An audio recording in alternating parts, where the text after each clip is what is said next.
And joining me now is one of our newsmakers tonight. I'm joined by Mr. Mohan Naidu, the country's civil aviation minister. Appreciate your joining us, Mr. Naidu. 9 days, more than 170 flights operated by Indian carriers receiving bomb threats, mostly through social media. Is this seen to be part of some plot or conspiracy to disrupt air travel at this crucial period or to spread panic among air travelers? How is the government seeing it? I wouldn't make any hasty decision on this. Let us wait for the thorough investigation to happen. Once we get hold of who is behind this, only then we can tell if there is a conspiracy or if there is some intention regarding the festive season or trying to affect the airlines. But right now, from what we are seeing, all the threats, most of them are happening through social media. So we are trying to register the cases in proper channel through the protocol, and we are trying to catch whoever is behind this, because there is a lot of IT, internet involved in this. So let us get to the bottom of it and let's get hold of them, and then we can make a comment on this. As you are saying that you all are investigating this, wanting to get to the bottom of it, but do you see a pattern? Is it that this could be some group operating? Could it be outside India, within India? Because they all seem to be using social media posts. Is there any leads that you have that should give people, to give yourself and the people a sense of who could be behind it at all? No, a couple of things let me mention. One, like I've said, most of them are happening through social media. So we are trying to track them through the IP address. But one interesting thing, what happens is, even if the IP address shows that it comes from maybe some other country, they can be rerouted through the VPN. So it is not exactly my purview to tell like where exactly it is coming from. The intelligence agencies, the necessary departments, they're all looking through it. But let me tell the people of the country that we are putting all the efforts that are required so that our skies are safe. If you see over the last 8 days, every day there are 4,000 flights that are taking off and landing in this country. So if you take the entire 8 days, what you're talking about, there have been 32,000 flights. And out of these 32,000 flights, no matter what kind of threats we have got, we have tried to minimize the diversions also, and following the strict protocol that we have to follow. Let me also tell you, Rajdeep, that whenever this kind of threat happens, even if the intuition says that it might be a hoax, we don't want to take any chance, because the lives are important, the security aspect is important. So we are going through all the protocol that is required. Safety and security for the air skies and airlines is very, very important. But we realize that when these kind of incidents happen, there is certain inconvenience also that comes along. So what we have done, we have kept the airport security regulator on continuous dynamic situations so that he improvises.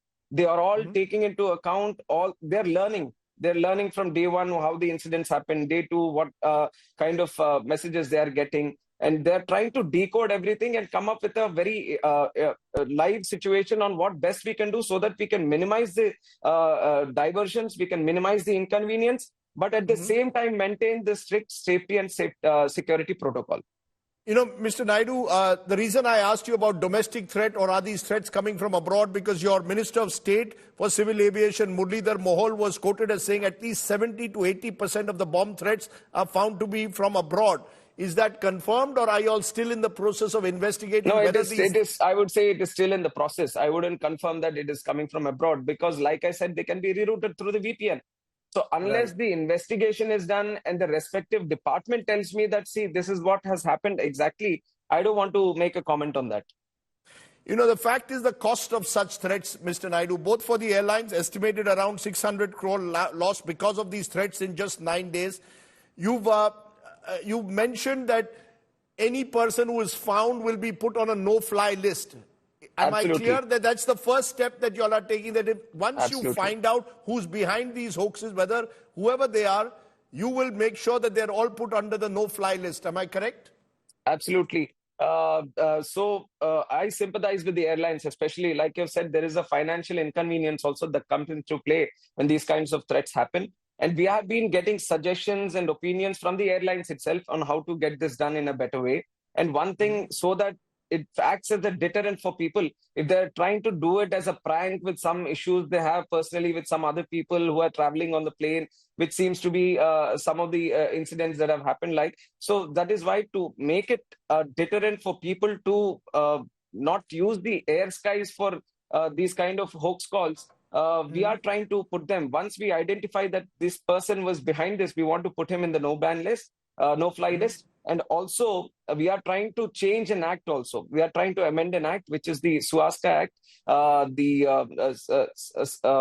it's the suppression of unlawful activities against safety of civil aviation. So we are trying to put in a point where we feel that there needs to be a certain amendment which caters for the offenses which when the plane is on ground or at the airport. So we have found out that if we can put it, then we can take a stricter action on the people who are into these kind of threats.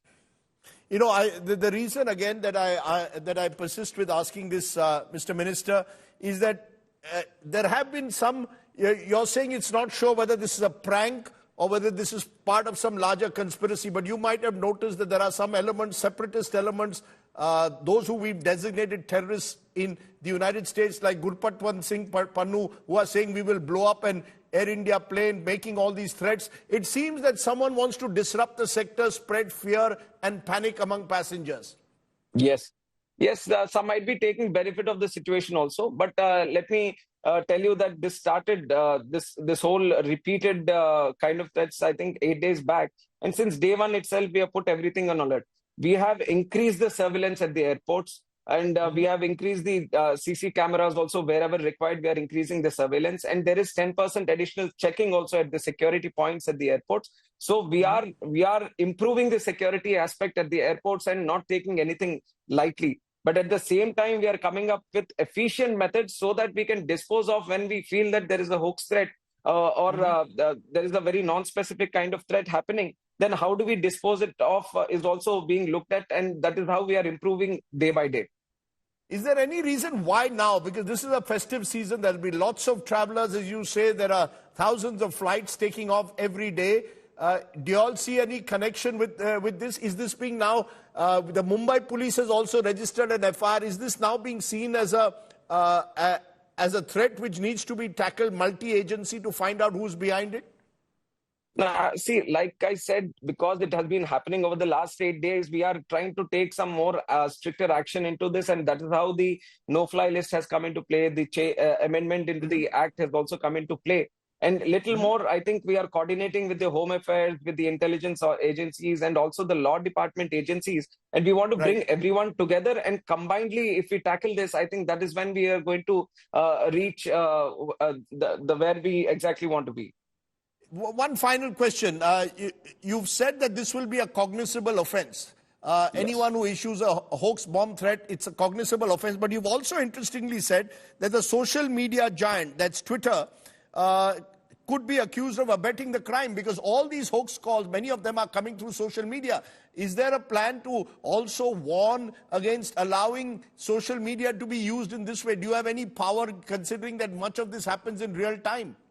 See, whenever these kind of threats happen, when it is a matter of security concern, all the necessary concerned stakeholders should all align with the national security plan, and they should all support it.